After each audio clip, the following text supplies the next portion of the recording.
In August 1887, after 5 years of studying in Europe, Dr. Rizal returned to the Philippines. He came back not just as a son longing for home, but as a waking patriot, carrying with him ideas that could inspire a nation. However, his return was filled with excitement, danger, and even stronger commitment to fight for reform. After years of intellectual growth and cultural exposure in Europe, Rizal finally set sail for his beloved homeland. With him, he carried the fruits of his labor.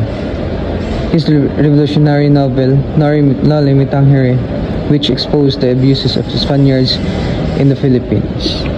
After arriving in Manila, Rizal wasted no time returning to Calamba, Laguna.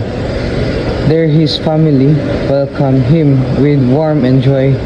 His mother, Teodora Alonso, whom he had not seen in years, embraced him tightly, tears streaming down her face. His siblings gathered around, eager to hear his stories of life in Europe. News of Rizal returning quickly spread. His novel exposed the injustice committed by Spaniards, earning him both admiration and hostility.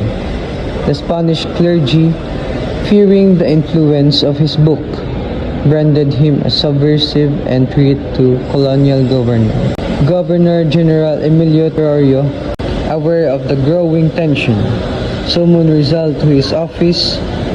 Though he did not order his arrest, he assigned a bodyguard to protect him, an indication that even the authorities knows the dangers around him. Despite the warnings, Rizal stood firm.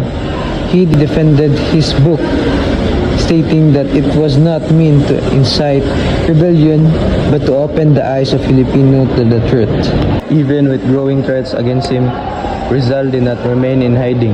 Instead, he traveled to different provinces, using his medical expertise to treat patients, especially those who could not afford proper healthcare. His presence inspired many Filipinos, intellectuals, reformists, and even ordinary citizens saw him as a beacon of hope. Wherever he went, people listened to his ideas about freedom, equality, and justice. His mission was clear: to awaken his people's national consciousness. As the controversy surrounding Rizal intensified, his family began to fear his safety. His brother Pasiano and his closest ally urged him to leave the Philippines before it was too late. Though reluctant, Rizal understood that staying would put his family and friends at risk. If he wanted to continue his fight for reform, he needed to do so from abroad. With a heavy heart, Rizal once again boarded a ship, this time bound for Hong Kong. He stood at the deck, looking back at the land he loved, silently vowing to return when the time was right. On February 3, 1888, Jose Rizal left the Philippines once more. His first homecoming had been short but powerful. It was a defining moment in his life and in Philippine history.